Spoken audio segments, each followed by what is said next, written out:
সারা দেশে তীব্র গরমে হাঁসফাঁস অবস্থা। ঢাকার রাজশাহী সহ ৮ জেলায় বয়ে যাচ্ছে তীব্র থেকে অতি তীব্র তাপপ্রবাহ। তবে মঙ্গলবার থেকে বৃষ্টির পূর্বাভাস দিচ্ছে আবহাওয়া অফিস। তখন বৃষ্টির প্রভাবে কমবে তাপমাত্রা।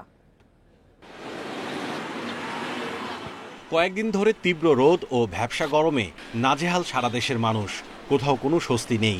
ভোর কিংবা রাতেও গরমের তেজ কমছে না। টানা 5 দিন ধরে এমন গরমে অতিষ্ঠ হয়ে উঠেছে জনজীবন। নেই বৃষ্টির দেখা। ছুটির দিনে সকাল থেকেই যেন পুড়ে যাচ্ছে রাজধানী।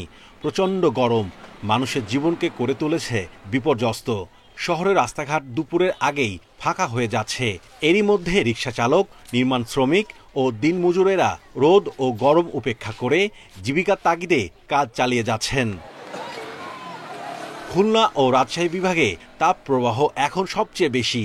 এর সঙ্গে চট্টগ্রাম, বরিশাল বিভাগেও তাপপ্রবাহ আছে। এর প্রভাবে ঢাকাসহ অন্যান্য বিভাগে তাপপ্রবাহ অনুভূত হচ্ছে। আমি এটা আজকে মনে করেন যে 2-3 বার পানি করতেছে। একবার পানি দিয়ে আইসক্রিম দিচ্ছি, আবার পানি দিচ্ছি। মানে ওখানে এখানে তাপমাত্রা অনেক বৃদ্ধি। এমন কষ্ট হইতেছে, গাড়ি না চালা গাছের ছায়া ঘুমায় থাকে, কিন্তু গাছের ছায়া ঘুমায় থাকলে তো পেট চলবো না।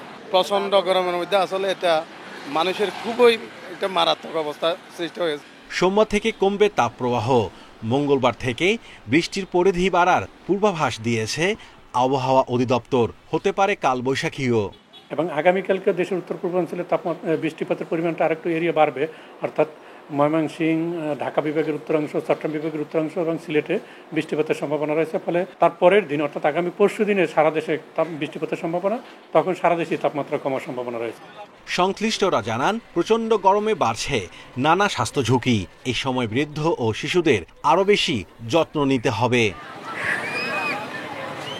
Mahmudul Hasan, independent news, Dhaka.